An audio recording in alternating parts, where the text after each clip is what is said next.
Welcome to the Conscious Pivot Podcast with international speaker, business mentor, best-selling author of Pivot, and your host, Adam Markel.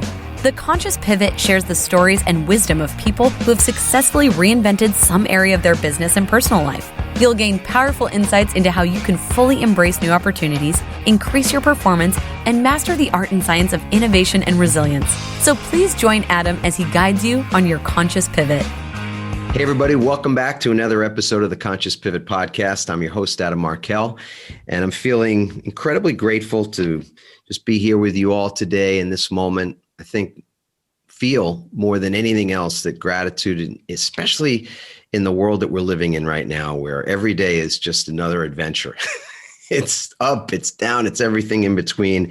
And for me personally, gratitude is the one thing that grounds me instantaneously. So even today, where I've had some spotty news about something that was a little upsetting, even just feeling grateful in this moment is just it's the vaccine I need.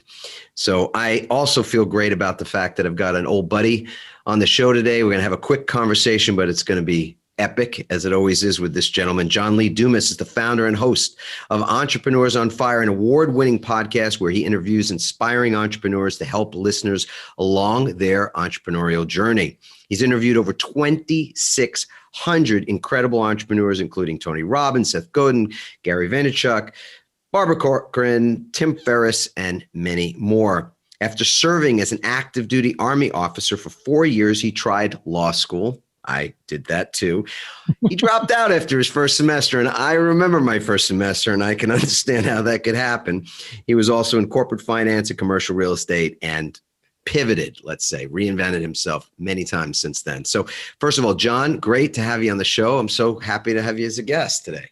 Adam, love your energy, brother. Love your vibe. Every time we get to spend a little bit of time together, I feel a little more grateful about life. Oh, that's way cool. Tell me, what's one thing right now that you are feeling grateful for in your life? My 10-month-old golden doodle, Gus. You got a golden doodle named Gus. He's the best. Oh, little Gussie Poo. Oh my God. Yeah. Dogs are, well, a pet. They're family members. They're not pets. They're just members of the family. So I want to get a little bit of, it's interesting because as I was reading in your bio that you've had 2,600 interviews already, I was thinking, we just lost Larry King. And this is a guy who had an epic career, having interviewed so many people. Were you a Larry King fan, follower, or what can you say about that kind of longevity as it relates to even your own longevity in this business so far? He was a legend. He was a master till the end. He never wanted to stop interviewing. And that just shows you that he found his big idea and he found his zone of fire. And he spent the vast majority of his life doing it. And he put out so much meaningful content in such a great way. And it's just impressive to see his life's work. Yeah. He had this knack, an uncanny knack, I would say, for developing rapport with people quickly. And his questions, as an interviewer myself, as somebody who's been interviewed many, many times, I'm just kind of watching the art and even the science of a great interview and how often it really is about just getting to the heart of something with not so many words. Would you agree with that? Has that been your experience? Very astute of you, Adam. And I would say a lot of people take a lot of words to say very little.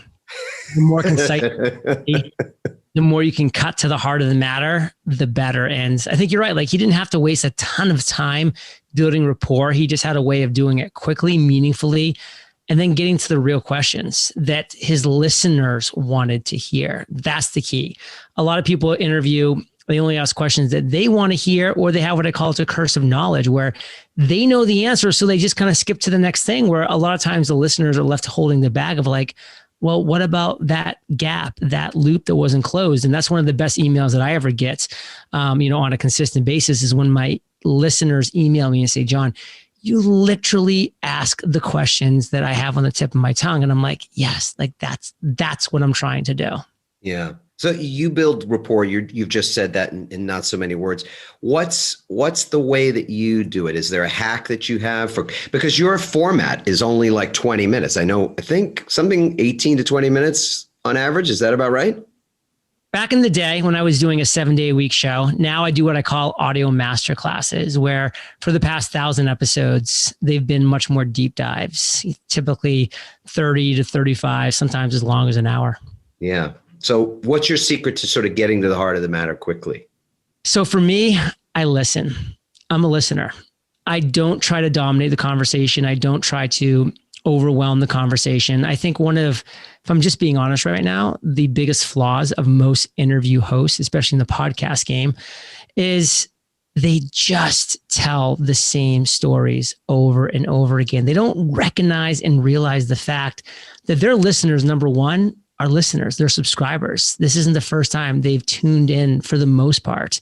They've heard 5 episodes, 10 episodes. In some cases with my show, people have heard thousands of episodes. Like if I told the same 7 stories that I have in my life, they would be so bored when I started telling those stories. And there are really high profile podcasters who do that so often. And I find myself just looking at the screen and saying, why are you taking up this airtime and this bandwidth telling a story that I've heard 3 or 4 times, let alone what your actual, common subscribers are talking about or are hearing over and over again, because they listen much more often. So for me, I build rapport by listening, by asking the right questions and then shutting my mouth. Because on my show with Entrepreneurs on Fire, the spotlight's on my guest the whole entire time. If you look at the total talk time, and I think anytime a host is over 20%, then you're not really hosting, you're not really interviewing, you're kind of competing for airtime. And I see that very often.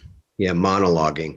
It would seem to be obvious, I guess, to say that as a host, as an interviewer, you benefit from being present. That would be my answer to the question I asked you. You've got to be present with people and be able in the moment to be guided rather than sort of following a script. And that might seem like common sense, but I think it was Nietzsche that said that common sense isn't common, which leads me to something that I wanted to ask you about, which is the new book that you've got out, The Common Path to Uncommon Success. Tell us a little bit about what that book is based on and really why now? Well, thank you for those kind words. And for me, it's a culmination of the 3,000 interviews that I've now done. I know you shared 2,600, which was what it was when when I sent you my bio, I'm sure. But, I'm doing 5 episodes per week right now. I mean, things are moving fast. And I've done over 3,000 interviews to date since 2012.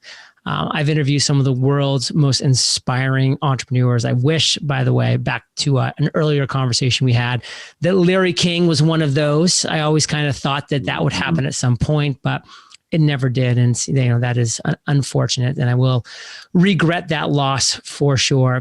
But I've interviewed some of the world's most successful entrepreneurs, and I've learned so much from every single interview. Their failures, their lessons learned from those failures, their successes, their tactics, their strategies, and not to mention running my own 7-figure a year business for 8 years in a row now, based off of those lessons I've been learning through this past decade. So for me, I just said, hey, I know that there's common things that are happening in every single one of the guests I've had on my show. I know there's fundamental principles. There's elements that are being shared by all of these successful entrepreneurs. And I sat down early last year, early 2020, and I just started writing down those fundamentals. And I looked at them, I rearranged a bunch of those things, and I put them in this chronological order. And I said, that's 17 steps. Those are 17 fundamental steps. That is a roadmap right here in front of me to financial freedom and fulfillment. And when I looked at it, I was like, this isn't a complicated path. It's not difficult. It's not scary. It's not hidden. It's not easy, by the way. It's hard work, but at the same time, it's a common path because we've all trod upon this path. And that's when I said, I need to put this into words. And I spent basically all of 2020. I was quarantined in paradise down here in Puerto Rico. So I had, time on my hands. And I wrote 71,000 words, 273 pages, just expounding upon these 17 fundamental principles in this chronological order, in this roadmap to financial freedom and fulfillment. And that's where the common path to uncommon success was born. And I decided, hey, this is my first book, like my first traditionally published book. Let's just do it right. So I went with HarperCollins. I got personally endorsed by Seth Godin, by Gary Vaynerchuk, Neil Patel, Dory Clark, Erica Mandy, just like top of the top. Very proud of that list. And I just poured everything into this book. Like, this is the culmination of all those interviews, of all of my lessons and their lessons. Not to mention, I brought 17 of whom I considered the top entrepreneurs for each one of those specific steps in the roadmap to share their thoughts, their journey, their experiences in those very things. And this book is something that I know is my best work ever. And now I'm just trying to get it into the hands of everybody who truly wants financial freedom and fulfillment. So that's the goal.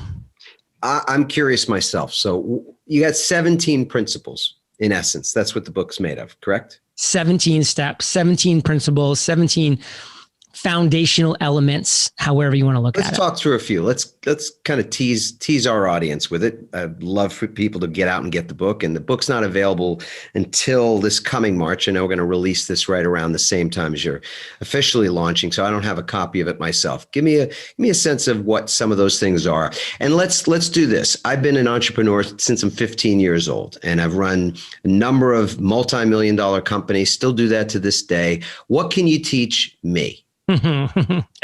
Well, I have to know a little bit more about you, but I think one thing that I could teach. Well, go ahead. I'll let you ask me a question if you want to know. Probe. I know a thing I could teach a lot of people in your situation who have run, multi-million-dollar companies, which I know you have, and I'm sure you still are, is how to keep the money you make. There are so many people in this world who are running 7-figure businesses, who have been part of 7-figure launches, who have been this and that, had this exit, that exit. And if you could just like have a snapshot of their bank account, you'd be like, where's the money, bro?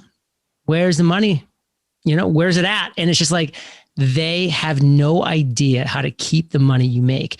Now, kind of what surprised me if you're one of those people, because one of the first things you said when we jumped on pre-interview was living that tax-free life down in Puerto Rico. So it's obvious that you get it. But unfortunately, most people are just like, hey, I'm going to make all this money living in California. And then all of a sudden with my ads and with my team costs and with my salaries, and then, with the tax man coming in and doing this and my living expenses being way high, where's the money? Where's the money? People are leaving California in droves. In fact, looking at one of them. Luckily for me, it was Elon Musk was just the most, largest name to sort of call it out, that aerospace and technology and so many different businesses have left the state. And I'm a Californian at this point. I'm not planning on leaving. Our family's happy here, but but we spent a lot of time on the other coast as well. And there's no question that it gnaws at me. I made 7-figure checks out to the government multiple years in a row when I was in California. And I just realized like something that was true for me is that you can really make money anywhere in the world, but it's almost impossible to become truly wealthy giving half of your money back to the government. Now, I've been in Puerto Rico for almost 5 years now, and I have been thrilled to be able to write multi-6-figure checks to my favorite philanthropy, my favorite charities, to be very philanthropic. And those checks I love writing, but man, those checks to the government, they just ate at my soul. It made me less productive, less motivated, less wanting to earn, because I just felt like, it was unfairly being taken from me. So I spent a lot of time and a lot of focus figuring out how to legally, the right way, keep the money that I make. And that's one of those 17 principles, right? It's the final step. Got to be about financial literacy. Maybe there's more than one that's that, right? Because it's one thing to earn money, is another thing to keep your money. It's another thing to grow your money. There's like three different levels when it comes to that. Totally. Right? I know a lot of people that earn heavily, but are still living month to month. And I've known, as you have, a lot of people that have had some pretty successful jobs, companies, exits, et cetera, who are now, sort of bust, but have not been able to take the shackles off either, right? And I know some janitors who have never made more than $14,000 a year, who are truly financially free. And that's what this book is all about. It's not the common path to millionaire. It's the common path to uncommon success, which for somebody living on a lake house in Bozeman, Montana, making $87,000 a year doing something they love, wow, that is uncommon success. Like, wow, that is financial freedom. That is fulfillment if they structure their life in the right way. And that is to open people's eyes to, it's not always about the dollar amounts, the high top dollar. It's about the life you construct and how you do that. And that's, again, like you mentioned, just one of these 17 steps. There's 17 other steps, and I love them all. What's your favorite of the 17? What's your personal favorite? Which is a tough question, I know, because you wouldn't have any of them in the book if you didn't love them all, if they weren't all meaningful. But we all get it too, that having written a few books, your book can't be 1,000 pages. So 71,000 pages or words. Yeah. What are we talking about as your top principle in that group? Well, to be clear, this is a 17-step chronological roadmap. So you need to take every one of these steps, in my opinion, if you truly want to find your version of uncommon success. So it's a sequence. It's not one thing only. It's all of these things, but in it. You can't pick or choose. You can't be like, I'm going to apply these 3 principles or these 3 steps. It's like you start at step 1, you start at chapter 1, and you go through chronologically, step by step, to step 17. But to answer your question directly, after I got finished writing chapter 7, step 7, create your content production plan, I looked down at 15,000 words. I was like, this could literally be a book in and of itself.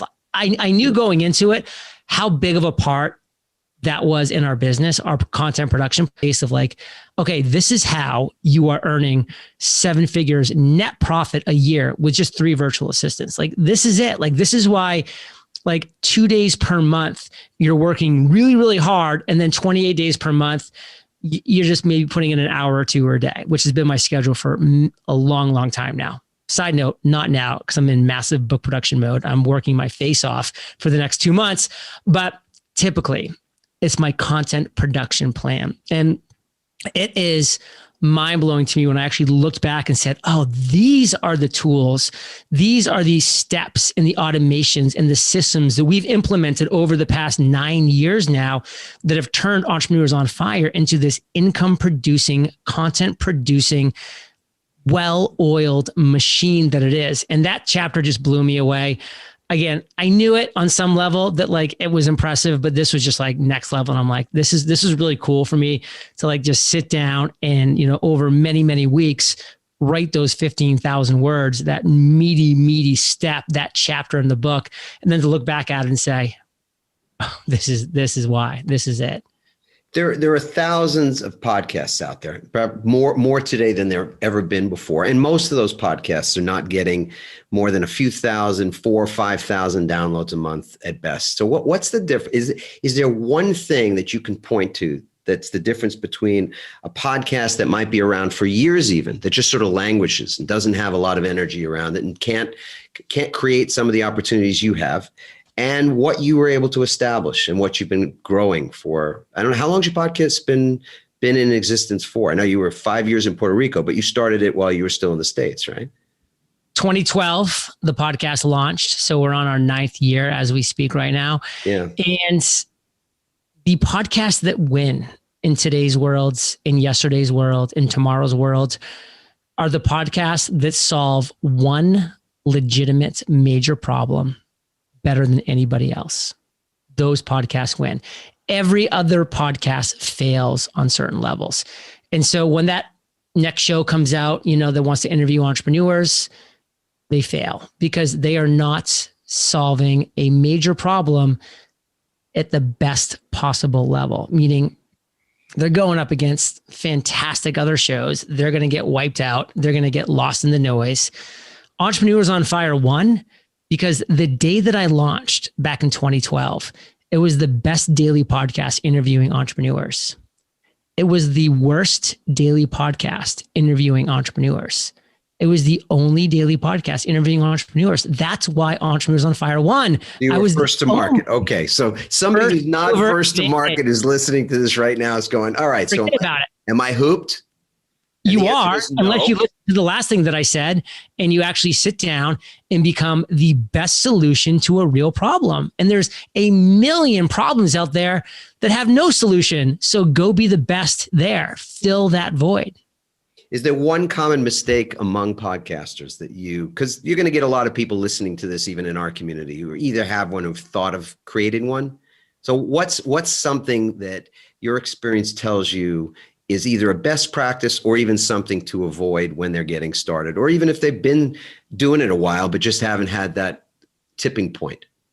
Something to avoid: stop being a pale, weak imitation of 1,000 other shows. And that's what 90+% of podcasts are that are out there. They look at other shows that are having some success and they say, I'm going to do that. And it's like, we don't need another that. What we need is a special, unique, different show that is solving a serious problem better than anybody else. And if you can't honestly answer that question with your podcast, that's okay. You can go to step number 2, chapter number 2 in my book, and you can discover your niche. That's where most people fail. They don't discover their correct niche. So they just are doing this broad, vague, weak imitation of everybody else, instead of just saying, well, what if I just niche this level down? Oh, wait, there's still some competition here. What if I just went one more niche down? Oh, wow, nobody's doing this thing here. I couldn't have just launched a weekly podcast back in 2012 and been a success. I was a bad podcast host. I was a terrible interviewer. There were other shows that were doing that thing. So I niched down and became the only. I was the first mover advantage, and that's why I won. Entrepreneurs on Fire launched today, fails. It won in 2012 because it was the only solution to a real problem in the marketplace. So let's go to 2020 instead. And this is my last question for you, John, which is your business and your life was impacted by the pandemic, as everyone was. And I heard you say earlier that you took last year in part to write the book, that you were inspired to start writing the book. So this show is called The Conscious Pivot, which is about how it is that you pivot with some element of planning and consciousness, as opposed to being in reaction or acting out of fear. So what was the hardest part of 2020 for you? Did you have any tremendous doubts or things that you had to pivot out of, even if they were things that were inside of your head or things that were going on in your business? What did that look like for you? Honestly, 2020 was more of a validation that I built the right business, because my business had a banner year. It was a better year than 2019 because more people came flocking into the podcasting world. More people came flocking to the online business world. And I've positioned myself for those individuals to help those individuals. So 2020 was just a year kind of a validation that I made the right decisions in my past. I've made terrible decisions in my past. Luckily, they weren't the final decisions, and I was able to recover from them, such as law school and corporate finance and real estate and these other things. I was able to pivot from those and keep moving forward. I was able to avoid what I call the sunk cost fallacy of saying, just because I spent one semester in law school, I had to spend the next 40 years of my life being a lawyer, which so many lawyers today are doing. And they're just like, I just thought I had to keep going forward. Because I see it all the time with my former colleagues. They just got so much, and it's not just in the law, but so many people think that they've got so much time invested in a business model or something that they can't pivot at some point. So what I'm hearing you say, and it may be a little bit of a tough pill for people to swallow, but if right now what you're hearing is that your podcast falls into that category that John Lee was describing, that one where you are just a pale, what'd you say? A pale, mediocre imitation of some other show or some other idea, then you got to pivot. You got to stop doing that and create something that's going to be your unique gift and your unique offering to solve a problem in the world. I get that right? Every day is a new day. Every day is a brand new day. And when you're letting yesterday, last week, last month, last year dictate your tomorrow, you're going to lose unless you're currently living your life of financial freedom and fulfillment. If you're living that life right now, then awesome. But if you're not, tomorrow is a new day. Wipe that slate clean, figure out your new path, and go forward in that path, because this is the one life to live. It's not like your past self has the power to sentence you to a life of mediocrity and drudgery. You can clean that slate today if you so choose, and go forward in the fresh new direction that you know you want to do. I've had to do that so many times in my life. And again, Entrepreneurs on Fire didn't happen for me till I was 32 years old. I mean, that's 32 years of like, making the wrong decisions as far as like not doing what I was meant to do or what I should do or what I wanted to do, but learning from all of those. And that's what brought me to where I am today. The Common Path to Uncommon Success is the book. In the show notes, you guys will find links to be able to order, pre-order, etc. And John Lee, it's been a pleasure to see you again, buddy. I'm glad you're safe and secure in Puerto Rico and that there are no more, I know you guys weathered the storm really well. We talked about that before the show started. I'm glad everything is well with you personally and in your business. And we'll see you again soon. Thank you. Ciao. So I totally loved my conversation with John Lee Dumas, and I want to just send out this reminder to all of us right now as we are considering the pivots that are upon us, the ones that have yet to be revealed.